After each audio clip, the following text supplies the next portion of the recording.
dari seorang wanita yang katanya dituding sebagai selingkuhannya. Apalagi dia udah klarifikasi nih mbaknya, dia bilang kaget loh pagi-pagi dengar berita kayak begini, nggak udah nih ha. Dia minta TikTok, di IG, akun sosial media, radio juga ya? media mainstream yang sengaja menyebarkan berita fitnah. Udahin dong, aku udah lupa nih sama masalah ini nih. Waktu 1 kali 24 jam.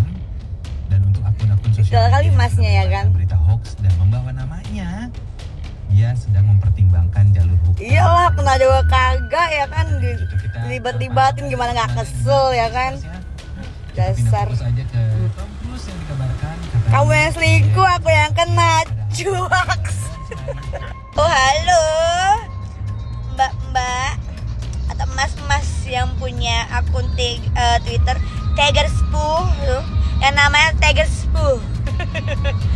Mbak, lain kali kalau mau nge-spill tentang perselingkuhan tuh yang detail sekalian, namanya, bapak ibunya, fotonya yang detail itu sekarang mbak spill, jadi nggak mengiring opini ke saya. Ini orang-orang kiranya saya, padahal kena juga kagak sama si CS itu ya kan. Ih, kesel deh. Assalamualaikum warahmatullahi wabarakatuh. Saya Rizka, pemilik akun @nuna_update. Di sini saya ingin meminta maaf dan mengklarifikasi mengenai pemberitaan atau konten yang saya unggah mengenai dugaan perselingkuhan Hana Hanifah dan Christian Sugiono. Saya memastikan dan meminta maaf karena telah menyebarkan konten hoax di sosial media.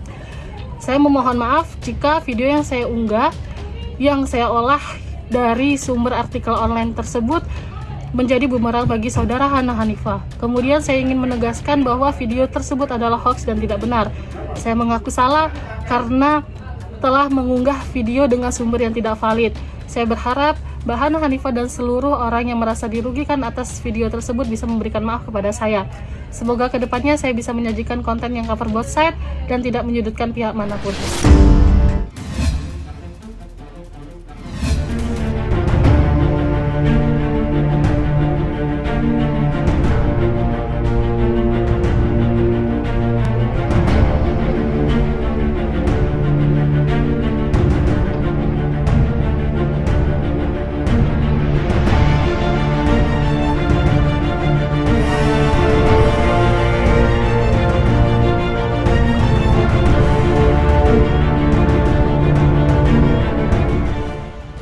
Selamat siang Pak Ruben Onsu. Kali ini saya minta maaf atas perilaku saya, atas apa yang saya terlanjur kata-kata saya terhadap keluarganya Pak Ruben Onsu. Saya minta maaf dari hati yang paling dalam. Saya minta maaf sekali.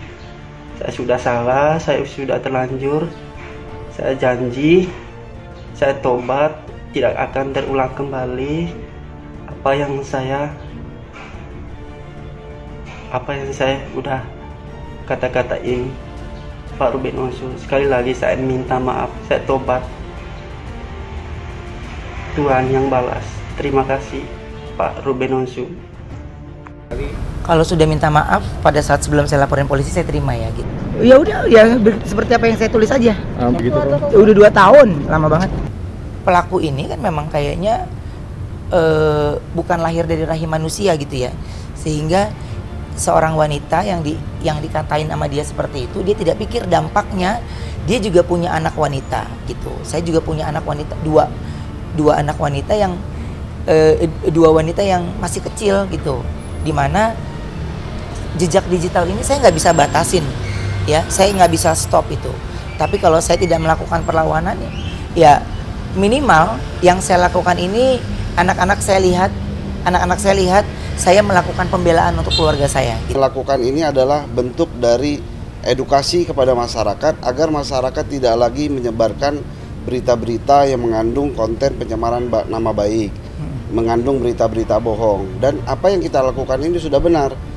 Capek banget sebenarnya, cuman penggiringan sebuah opini akhirnya bisa membunuh karakter seseorang. Itu yang sebenarnya justru kalau tanya tim lawyer, tahan dulu, jangan dulu, tahan dulu, jangan dulu. Jadi makanya saya kumpulin aja ini. Sampai saya bilang, saya udah nggak kuat lagi sebenarnya ngebendeng ini gitu. Anak saya juga semakin besar. ya. Dia mau kemana batasannya, berteman kemanapun dia akhirnya punya keterbatasan itu. Sehingga rasa takut ada nggak? Pasti. Insecure pasti ada nggak? Pasti. Tapi ya hal-hal yang kayak gitu kan tidak ada lihat dari fisik yang terlihat banget gitu. Tapi kan kita sebagai orang tua atau sebagai suami ini tahu, oh ini ada di poin yang nggak nyaman nih karena ada ini. Baik itu Sarwenda, makanya nggak aku banyak acara-acara yang mungkin dia itu nggak, udah aku di rumah aja, nggak aku di rumah aja ya, itu pasti akan berdampak yang sebenarnya dia tidak ingin ucapkan, tapi saya tahu betul ada di mana dia lagi di posisi yang tidak nyaman.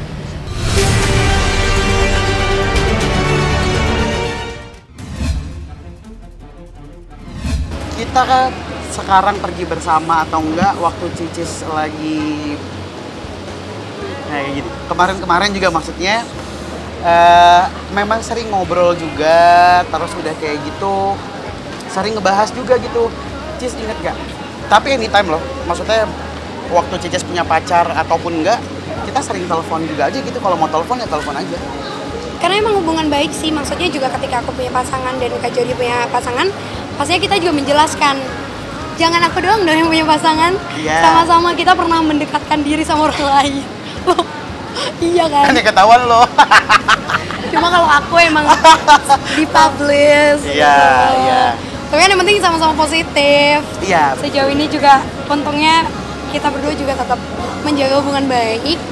Yuk gitu sebagai kakak, sebagai mantan juga. Tapi kalau tadi dibilang balikan memang kita bersahabat. Ataupun mungkin lebih dari pacar malahan ya. Iya ya, hubungannya. Nggak ada yang dirahasiain malahan akhirnya. Jadi sama-sama tahu lah sampai dalamnya terbuka banget gitu akhirnya. Ah, gokil sih. Ini kayaknya harus dicontoh hashtag mantan tidak menjadi musuh. Sama dia doang, aku tuh bisa diledekin. Dan gimana ya, semua cerita juga pastinya Kak Jordi tahu. Aku juga masih tahu, sering sharing lah. Kak Jordi udah kayak kakakku, jadi ada apapun Prisly sering sharing. Secara pribadi ya.